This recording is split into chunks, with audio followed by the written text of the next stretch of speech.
Roosevelt's advisors knew that Roosevelt might not live out a fourth term and that his vice president would very likely become the next president. Henry Wallace had served as Roosevelt's vice president for 4 years and was popular among Democratic voters. But he was viewed as too far to the left and too friendly to labor for some of Roosevelt's advisors. The president and several of his confidants wanted to replace Wallace with someone more acceptable to Democratic Party leaders.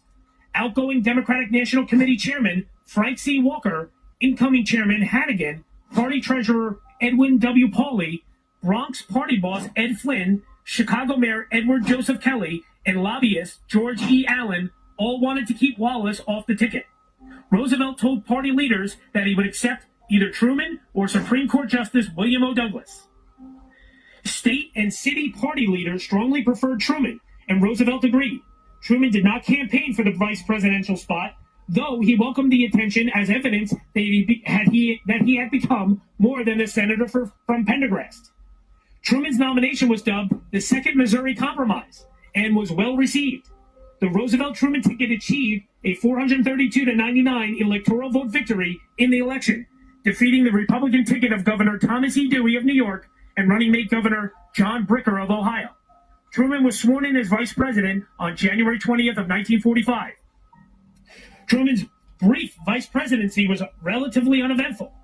On April 10th of 1945, Truman cast his only tie-breaking vote as president of the Senate against a Robert A. Taft amendment that would have blocked the post-war delivery of Lend-Lease Act items contracted for during the war.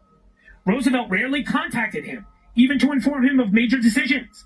The president and vice president met alone together only twice during their time in office. In one of his first acts as vice president, Harry Truman created some controversy when he attended the disgraced Pendergast's funeral. He brushed aside the criticism, saying simply, "He was always my friend, and I have always been his." He had rarely discussed world affairs or domestic politics with Roosevelt. He was uninformed about major initiatives relating to the war and the top-secret Manhattan Project, which was about to test the world's first atomic bomb. That was weird. My recording cut off. I apologize there, ladies and gentlemen. So, as I said, test the world's first atomic bomb. In an event that generated negative publicity for Truman, he was photographed with actress Lauren Bacall, sitting atop the piano at the National Press Club as he played for soldiers. Truman had been vice president for 82 days when President Roosevelt died.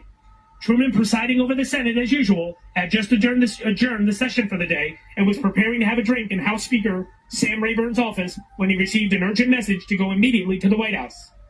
This is where Eleanor Roosevelt told him that her husband had died after a massive cerebral hemorrhage.